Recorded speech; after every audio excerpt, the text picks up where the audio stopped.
Hello everyone, this is Hassan, and in today's tutorial we are going to learn about looping and how to implement that in C programming.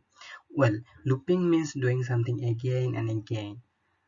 Let's say you are a boss of a company, you have 500 workers and you want to send an email to everyone. If you want to do that manually one by one, it is going to be very tedious and time consuming work. So what you can do, you can write a computer program, get the computer to do it for you. So at first you have to declare a variable named employee code, initialize its value to 1. Then put a condition inside the parenthesis of while and tell the computer please execute the following statements when the condition is getting satisfied. And then also you have to update the value of the variable or increase the variable by 1 each time the loop is executing. So that's all about it. By doing that, you can send 500 emails to 500 employees. Thanks.